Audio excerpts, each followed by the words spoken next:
नहीं तो मुक्त चेतना का सानिध्य आपको तो कर्म के आधार पे ही मिलेगा, इसलिए तर्क ठीक नहीं है। अब ये सोचना कि प्रारब्ध के हिसाब से मुक्ति मिल जाएगी, ये गलत चिंतन है, क्योंकि मुक्ति का कोई अर्थ भी तो हमारे पास सामान्य आदमी के पास नहीं है। आपके पास मुक्ति का कोई अर्थ थोड़ा ही है कोई है? अरे मोक्ष अर्थ है, मोक्ष का अर्थ तो पहुँचे, वो तो पर्यायवाची है। मुक्ति मोक्ष पर्यायवाची, अर्थ बताइए ना, अर्थ बताइए। महाराज जी, जीते जी मुक्ति होती है या शरीर शांत होने के बाद मुक्ति होती है? अभी हम मुक्ति की खोज में लगे हैं, हो जाएगा तब देखेंगे।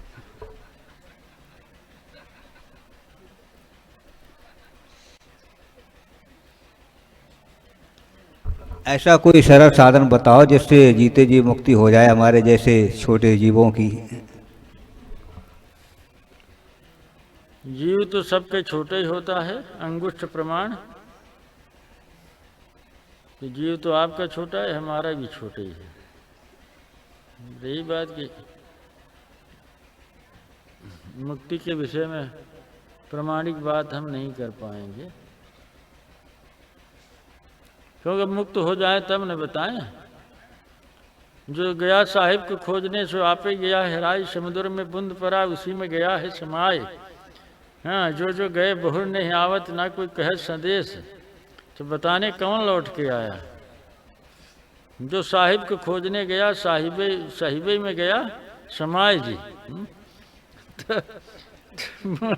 मुक्ति की बात कौन बताएगा किसको तो भाई? कैसे गया वो सरल रास्ता तो कोई होगा ही महाराज। मुक्ति का अर्थ बताइए, फिर विचार कर सकते हैं, ऐसे नहीं कर पाएंगे, क्योंकि ऐसे आप कहेंगे तो हम जो अर्थ समझते हैं वो हमारा खड़ा हो जाएगा ना, हम अध्यारोपण में चले जाएंगे। मुक्ति का अर्थ तो मेरे पास भी कुछ होगा, तो आप कहेंगे मुक्ति सब ध्वनि आपकी, अर्थ मेरा। अच्छा है कि वो सुरेश से कहा ना मुक्ति का अर्थ दीजिए, तो उन्होंने पर्यायवाची कह दिया मोक्ष। कोई कह दे निर्वाण, ये सब पर्यायवाची, निर्वाण मुक्ति। मोक्ष का बहुत महत्व हमें पता है जैन धर्म में, लेकिन अर्थ बताइए ना। हाँ गए तो, लेकिन आपके पास अर्थ तो नहीं है ना। हमें भी पता है कि आप गए तीर्थंकर, तीर्थंकर का मतलब ही पता है, माने हमने भी सुन रखा है। अर्थ तो आप बताएंगे नहीं, अर्थ तो बाबा जी बताएं ना, बताइए बाबा जी आप। आपके सामने मैं क्या बोले? अरे सामने तो प्रश्न पूछा जा रहा है, तो अर्थ कौन बताएगा? मेरे समय से तो महाराज जी ऐसा है कि जीते जी ही मुक्ति होती है, मरने के बाद कभी मुक्ति नहीं होती है। हम मुक्ति का अर्थ पूछे हैं, होने की बात थोड़ी पूछे।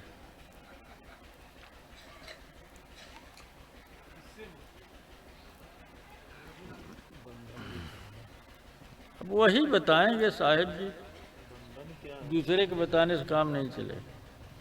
उन्होंने मुक्ति का प्रश्न खड़ा किया तो अर्थ तो उन्हीं को बताना होगा।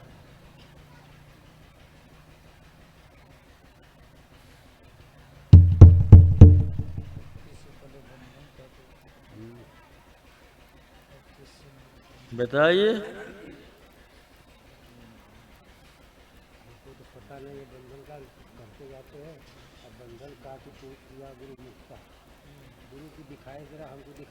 अब हम बताएंगे तो फिर समझ में भी नहीं आएगा ना। मुक्ति का मतलब देहाध्यास से मुक्ति है, मुक्ति माने वासना से मुक्ति है।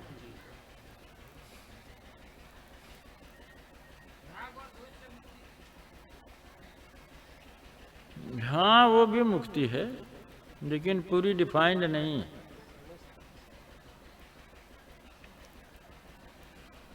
डिफिनीशन करेंगे तो देहाध्यास से मुक्ति, वासना से मुक्ति, तभी निर्वाण सिद्ध होगा। बिना वासना के खत्म हुए निर्वाण संभव नहीं है।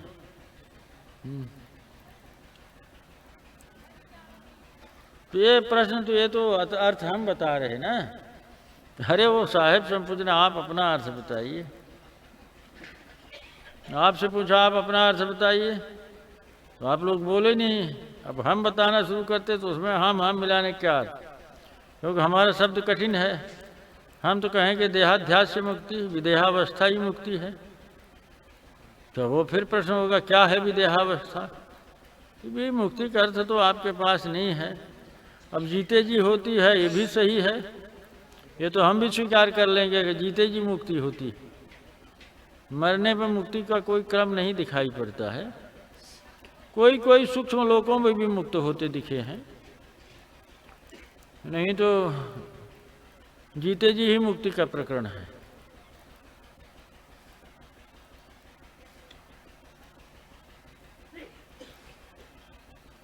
उसका प्रमाण है कि सार शब्द में सूरत जो है, देखिए कई बात है। पहले तो सार शब्द का उसको परिचय हो जाए, विदेही शब्द का, फिर यहाँ कर्म का की रेख खत्म हो जाए, कर्म का बंधन खत्म हो जाए। जो कर्म लगा है कर्माशय में, जो दुख रूप है, ये खत्म कर दिया जाए। उधर सार शब्द का परिचय हो जाए। तो जब यहाँ से कर्म का बंधन टूट जाए तो सूरत परिचय है तो सार शब्द में समा जाए, समाहित हो जाएगी, मुक्ति हो गई। फिर संत मत में इसी को मुक्ति कहते हैं। और जो है अन्य मतों में सारूप्य, सालोक, सामीप्य, कई ढंग की मुक्तियां बताई गई, वो भी मुक्ति की बात। वैष्णवों में 4 प्रकार की मुक्ति है। इष्ट के देश में चले जाना मुक्ति है, इष्ट के रूप में हो जाना मुक्ति है, इष्ट के समीप हो जाना मुक्ति है। ऐसे 4 मुक्ति हैं। संत मत में सार शब्द में सूरत का समाहित हो जाना मुक्ति। सार शब्द माने विदेही चैतन्य। तो विदेही चैतन्य का तो परिचय आम आदमी को है नहीं। वो परिचय ऐसे है कि घट में जो है, पिंड में 36 प्रकार के नाद हैं, ब्रह्मांड में 5 प्रकार के नाद हैं। 36 प्रकार के नाद हैं पिंड में, 5 प्रकार के नाद ब्रह्मांड में। इसके परे, पिंड ब्रह्मांड के परे सार शब्द है। हाँ, ओंकार सतनाम जो कहिए आप, वो जो विदेही शब्द है, उसका परिचय आवश्यक है। इसके लिए आवश्यक है कि मूलाधार से कुंडलिनी शक्ति जागृत हो, सुषुम्ना के रास्ते को तय करती हुई, शहद दल को पार करती हुई अष्टकमल दल के परे जाके सार शब्द में समाहित हो, और वो घट का परिचय साधक को पूरा हो। ये आसान विषय नहीं है, क्योंकि जब तक मूलाधार में उसकी ऊर्जा बंधी हुई है, वो आकाश पर चढ़ नहीं सकता है। तो परिचय ही नहीं है, साधन ही नहीं लोग करते, साधन ही नहीं करते। तो मूलाधार को से कुंडलिनी को जगा के सुषुम्ना में प्रवेश कराना, फिर खट चक्रों का भेदन करना, फिर ब्रह्मांड को पार करना। तो पहले तो पिंड को पार करेगा, फिर ब्रह्मांड को पार करेगा। तो पिंड में 36 प्रकार के नाद हैं, पिंड में खट चक्र हैं, ब्रह्मांड में चक्र तो नहीं है। इस तरह से ब्रह्मांड में 5 नाद हैं, उनको पार करना। अब ये सब गोपनीय विषय हैं, योगी लोग बताते नहीं है, बस प्रत्यक्ष सभा में बताने की चीज़ें नहीं है। ये सुन के भी कोई क्या कर लेगा, बता तो रहे हैं। पहले जो कुंडलिनी शक्ति है वो सुषुम्ना के रास्ते को घेर के बैठी हुई है। जैसे हम यहाँ कह सकते हैं कि यहाँ के साधकों के अंदर सुषुमन प्रवाह तो चल रहा है, आगे कोई गति कम ही साधकों की। इक्का दुक्का लोग थोड़ी गति करते हैं, बस वो भी घबरा जाते हैं जब मौत सामने खड़ी होती है, क्योंकि इसमें मौत से होके ही गुजरेगा साधक। इसमें तो मौत निश्चित ही सामने खड़ी होगी, तो मौत से गुजरते समय सब घबरा जाते। अब देखिए वो घबरा गए, फिर वापस हो जाएंगे। तो जो सुषुम्ना के रास्ते को कुंडलिनी ने घेर के रखा हुआ है, उसे हटाना, फिर उस सुषुम्ना में प्रवेश करना, उसको साफ करना, फिर आगे बढ़ना, ब्रह्मांड को पार करना, फिर ब्रह्मांड को पार करने, सब साधन है, भेद है सबका। हाँ, ऐसे तो सब पार नहीं कर सकते। कुछ लोग अगर विहंगम योग की साधना करते हैं तो सार शब्द का परिचय उनका हो जाएगा। जैसे इस समय गद्दी बढ़ैया में कुछ परिचय वाले मिल भी जाएंगे, लेकिन उनकी शक्ति जागृत नहीं है, इसलिए प्रकट नहीं होगा। कुछ लोग विहंगम योग की साधना करके परिचय प्राप्त कर सकते हैं जिनको भेद का पता है। जैसे इस लेटेस्ट में ये सदाफल वाले खेमे में था, सदाफल खेमा है ना एक, इनमें था वो, वहाँ भी अब गुप्त हो गई है बात, क्योंकि प्रकट सुषमन प्रभा तो कुंडलिनी के जागरण से संबंधित है, और सार शब्द तो शून्य शिखर पे है, बहुत ऊपर की बात है। तो पिंड ब्रह्मांड की पूरी यात्रा करके तब आगे जाना पड़ता है, ये बहुत कठिन मार्ग है। तो मुक्ति की बात यहाँ कैसे हुई भाई? कोई परिचय ही नहीं है विदेही शब्द से। सीधे सीधे कबीर साहब कह रहे हैं, जाओ लो शब्द विदेह ने, ध्यान विदेह ने आवे, ध्यान विदेह, विदेही ध्यान, देह का ध्यान नहीं, विदेही ध्यान, विदेही भाव, विदेही ध्यान जब तक न हो मुक्ति संभव नहीं है। तो पूछ रहे हैं वो मुक्ति की बात, क्या साहब का नाम तो हम नहीं पूछे, केशव राम पूछ रहे हैं। तो भाई अब इन्हें क्या पता है मुक्ति के बारे में, कौन मुक्ति खोज रहे हैं? और वैष्णवों में जाएंगे तो वहाँ तो कहेंगे भाई सायुज, सामी, सालोक, सारूप, 4 प्रकार की मुक्ति वहाँ बता रहे हैं। कौन खोज रहे हैं? कृष्ण के रूप में हो जाना, कृष्ण के समीप हो जाना, कृष्ण के लोक में हो जाना, बहुत है ना।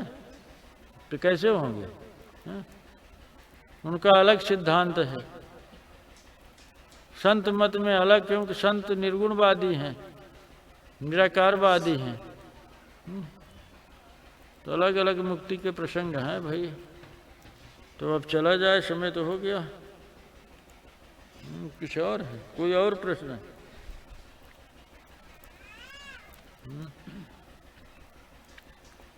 बताइए, जल्दी करिए।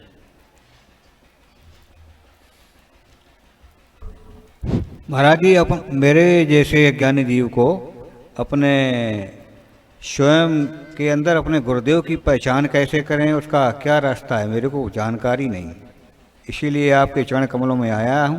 यदि कृपा हो तो कृपा करें महाराज।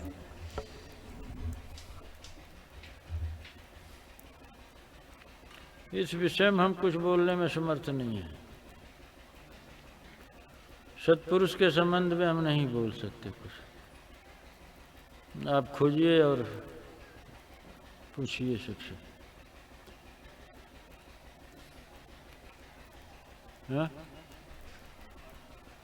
हारमोनियम क्या होगी? आप प्रश्न पूछने का हारमोनियम करेंगे।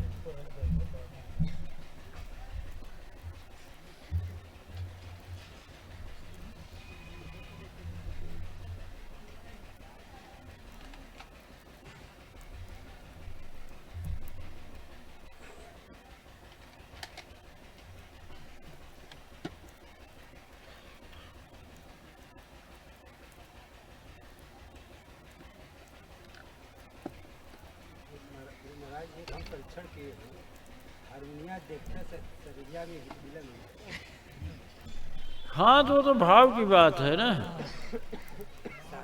माने ये चर्चा उतनी कारगर नहीं है जितना कि हारमोनियम कारगर है। क्यों साधना जी? इसमें डली खानी पड़ती है। अरे अभी तो वही ज्ञान विज्ञान बोल रहे हैं, हारमोनियम क्या कोई अलग से अमृत घोलेंगे? डली खानी पड़ती है और इसमें तरल रूप। अच्छा, अरे नाहर भी कलाकार आदमी। इसमें क्या हो जाएगी, क्या हुआ आगे? देखिए, इसमें जो है माइंड के लिए हारमोनियम बजती है तो अनुकूलन खड़ा हो जाता है थोड़ा। हाँ, ठीक ना। माइंड काम करना बंद कर देता है। फायदा क्या है इससे? फायदा कुछ नहीं। साहब सही कह रहे हैं, देखते ही भर में हो जाता है ना। तो सोवियत संघ में और रूस में प्रयोग किया ना, कुत्ते के सामने भोजन पड़े तो घंटी बजाई जाए। ये तो घंटी की तरह है, लाट टपकने लगी। कौन भोजन चाहिए बताइए? क्या साधना जी? कौन? अमीर पियेंगे? नहीं, हमारे पास तो हम वही चर्चा ही कर रहे हैं, और क्या रस है, कोई चर्चा नहीं।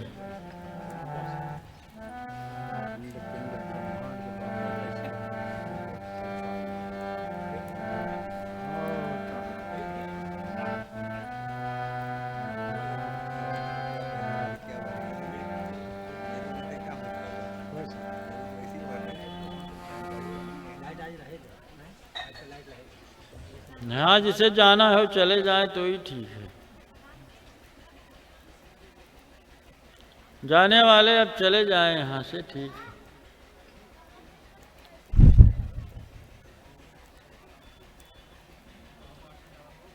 महादेव महाराज कहाँ?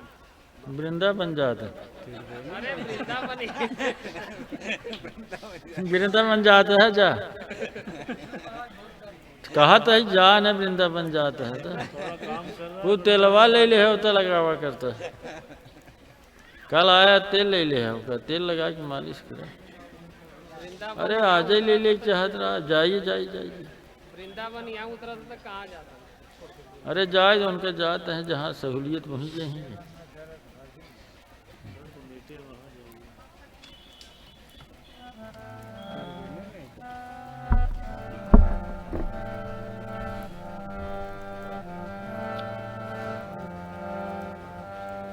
अच्छा, जिसे जाना है जाइए, नहीं तो आवाज करना बिल्कुल बंद कर दीजिए।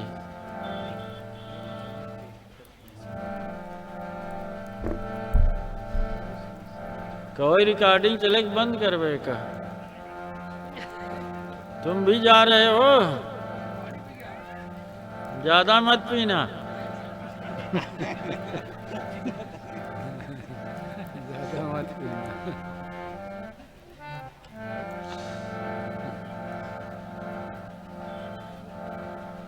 अरे भाई, ये बल्ब बुझाएंगे आप? ऐसे चलता रहेगा? हाँ, ये नियम विरुद्ध है।